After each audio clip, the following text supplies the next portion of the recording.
Welcome back. In this video, we're going to talk about crafting your body copy using 4 copy chunks. And it's important that you remember the 4 magic questions that we talked about earlier in the training. Now, as we start to look at the different chunks of copy that you'll be writing, and that's a great way to look at email copywriting, is writing chunks, right? Chunks and transitions. So as we move into these, you'll start to see how answering those questions, those magic questions, is pretty much the first role of writing copy, or the first big step in writing the copy.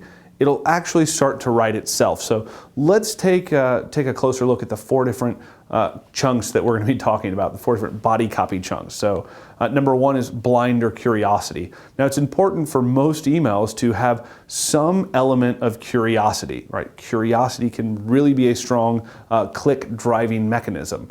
Right. Next, we need to talk about kind of a direct or a benefit-rich copy chunk. So while we may get some people to click on our email by being kind of curiosity-based or by piquing someone's curiosity, certain people are going to need to move on and get more of a benefit before, or at least understand the benefit that they will receive if they have whatever it is you want them to have, before they'll click your email. Now, next is urgency or scarcity. This is kind of the big one, right? And I have a theory on urgency. I have a theory on why deadlines or countdown timers or the fear of loss actually motivates us, that I'll talk about a little bit later. And finally, proof and results. So the way that I like to break this down is looking at 4 sections of an email. You have your intro, so the start of your email, right? Obviously, we're assuming that the subject line is already written. You have your intro here, that's the start of the email. Now you have your kind of body copy. You're gonna have your close and your PS, right? If you're writing a full email, in most cases, you're gonna have these elements, okay? Now, let's talk about when to use these different copy chunks. The best time to use curiosity, proof, or credibility is in your intro. Now, let me explain why. If you have a link at each section, it's easy to get people who know that they're already going to click your email just by reading the subject line, right? They're already going to click that link. Now, let's take a step back before we get in there and really do something that I probably should have done earlier, and that's kind of explain the job of each aspect of your email. Now, the job of the subject line, right? The job of the subject line is obviously to sell the open, right? To sell the open of the email. The job of the body of the actual email is to sell the click, and the job of the landing page or the destination is to sell whatever you're selling. Where I see a lot of mistakes, and even seasoned email marketers making mistakes, is they'll try to get the subject line to sell the click. They'll try to get the body to make the conversion, not the conversion for want or the conversion for click, but the conversion of whatever they're selling on the next page.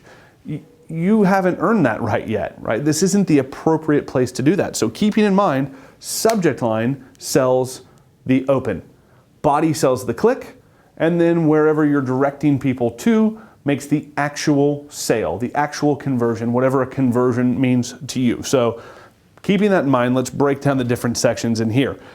At first, occasionally, you've written such a great subject line, right? Remember the subject line categories and how they line up here? Those are important when you're intersecting. If you are leading with a curiosity-based subject line, you may also want to have a curiosity-based intro. So in this example, you haven't taken me up on this yet? And then there's a link. The intro can be so short because if you've piqued someone's curiosity, right, or you've piqued someone's curiosity, or you've talked about proof or credibility so much that they have to know, you want to have a link high in the email copy to go ahead and let those people click immediately. You don't want to start telling a long, drawn-out story before giving them an option to click. So curiosity, proof, or credibility is great here. And we'll break this down in some examples in another video. Now, the body copy is great for benefits or results. And here's the way I like to think about this. If I'm reading this email as a consumer, or as your subscriber, and the first line is, "You haven't taken me up on this yet?" Question mark, and then there's a link, and I don't click that link, curiosity is off the board, right? We don't want to leverage that again. If I only had curiosity-based chunks throughout here, then there's no point in putting more than one link. There's no point in making the email any longer than about this, because they've already said no to that. That mechanism already didn't work on them. I don't have enough information maybe about you, maybe about what you're saying, maybe I'm just generally confused, or maybe I'm annoyed at how vague you're being. So that's why it's important to leverage all of these. But we need to say, all right, if here are the 4 chunks that I have that I have available to use, and I've just used the curiosity, that's off the table. So let's move on. You haven't taken me up on this yet? Question mark. I'm assuming it's because you haven't had a chance to really look at what I'm offering you in exchange for one big cash dollar, because you'd be crazy to pass it up. Activate your account in DM Lab today, again for just $1, and you'll get access to my entire execution plan library. All of our checklists and reports, cheat sheets, and standard operating procedures, literally every system we use to run our business. So in this example, now I'm going benefit or result, right? You haven't done this yet? Curiosity. The benefit is, if you give me $1, I'm going to give you access to all of my checklists, reports, and cheat sheets, and standard operating procedures. Now, if I'm a business owner, that's important to me. That's who should care, a business owner or marketing professional. Why should they care? Because this is everything I use to successfully run my business, and they should want it too. So we've gone curiosity. Now we've got benefit here. Seriously, you get access to all that for just $1 today. But you have to hurry because the $1 trial offer ends in less than 48 hours. Link number 3, scarcity, right? Scarcity. Why should I take action today, right? Why do I need to do that today? Now, I told you that I have a theory on scarcity and why we wait until the final second, why deadlines actually motivate us to do something, and I was going to talk about it a little later. I think now is a good time to talk about that just for a second, and I'll go on a bit of a soapbox or tangent if you'll humor me. I would appreciate it. So I've spoken to a lot of traditional marketers, right, and a lot of email marketers, and a lot of people who write email for big brands, and they tend to have an issue with scarcity. However, here's how I think about it. Every week, Best Buy puts out a circular, a flyer. There are things that are on sale, and at the end of that week, there's a new one. Other things are on sale, and the stuff that I was interested in is no longer on sale, potentially, right? I missed out. Here's why stuff like that works. We have so many decisions that we're able to make every day, right? We have a bank of available decisions as human beings that we can make in any given day. Now, some days we wake up and we don't have to make any decisions for a long time. So I'm a father of 2 gorgeous little girls. I have a beautiful wife. Now, sometimes I prepare really, really well for my day the next day. I lay out my clothes. I know what I'm going to have for breakfast. I know what I'm going to make my daughters for breakfast. Their clothes are laid out. Their backpacks are prepared for school. I know that I've packed my gym bag. That's been a while. I've packed my gym bag in a perfect world. I know what I'm going to wear. I know what I'm going to do when I get to the gym.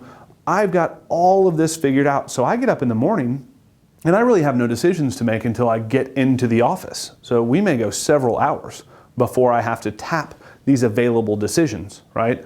But what happens if the opposite is true? If I wake up in the morning and I don't have my gym bag packed, I've got to pull some stuff there. I don't know what I've got to wear. I've got to make some decisions there. I don't know what I'm going to make myself or my children for breakfast. I've got some decisions to make there. My daughter's bag hasn't been packed for school. While not decisions, it's a task.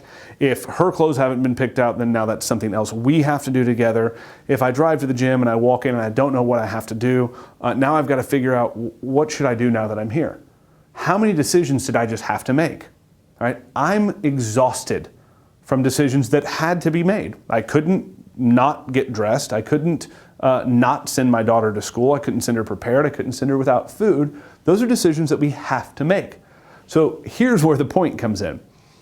human nature is to immediately ask ourselves, when poised with a new decision, is this a decision I have to make now? Is this a decision I have to make today? Or can I put it off because I know that I'm hoarding the available decisions I have left to make? Right? Think about eccentric but successful millionaires, right? Like Steve Jobs and you've got Mark Zuckerberg, right? They chose to wear the exact same thing every day because it was one less decision, right? One less decision, one extra decision that they got to make a day. And for them, it could have meant hundreds of millions of dollars. It could have meant changing lives forever. Now, your decisions and my decisions may not be that important globally, right? They may not have that type of impact or be worth that much money, or maybe they are, right? Who's to say? But the loss of a decision is important. The loss of a decision for your subscribers is important. So if you don't have scarcity in your emails, at least leverage sometimes, not all the time, but sometimes, you're not telling your subscribers when they need to make a decision by. To me, thank you for telling me this. This is a great deal. Do I have to make a decision now? Well, you don't have to, but soon. Soon you're going to have to make a decision. So if you really see that this is important, maybe it's worth taking one of those decisions from your decision bank, right? Maybe it's worth expending one of those available decisions now. Maybe I'll email you tomorrow. Maybe I won't. Maybe you won't see it. At the end of the day, is it worth missing this deal because you know you only have 48 hours or less left? So that's my soapbox. That's my tangent why scarcity is good. It's a good thing. If you know what you're selling is good and it adds value to the lives of the people who buy it, then it's your job to make sure that they buy it. It is your absolute job. If it's not good, if it's not enriching the lives of your subscribers, then I hope they don't buy it. Right? I hope they don't buy it. You should be selling stuff that's quality, that improves the lives of your subscribers, of your customers.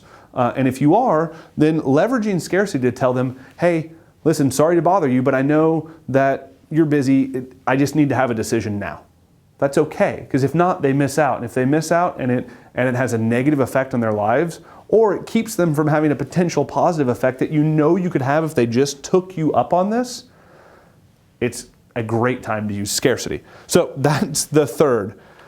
Now the fourth is social proof or scarcity. So these two can kind of be interchangeable, right? You can put proof up in the beginning, or scarcity, or credibility. You can put proof here, you can put proof here. Really, you want the middle part to be benefit driven, right? Benefit driven. But in the bottom, we can come in and say, P.S., check out what one of our members had to say about DM Lab. And then there's a testimonial from an actual member. So I hit every one of these four critical chunks and psychological pieces. To break it down, I answered every one of the four magic questions in writing this email. Now, believe it or not, this email works extremely well. It's one of our go-to campaigns for activating new premium subscribers in Digital Marketer Lab. It's in every acquisition campaign that we launch. So remember what I said about the four different reasons. If I open this email and we say, you haven't taken me up on this yet, link. Okay, credibility's done. If I don't click and I don't delete the email or I don't close the email, I'm still interested, but you haven't told me enough yet. So now we get to the benefits section.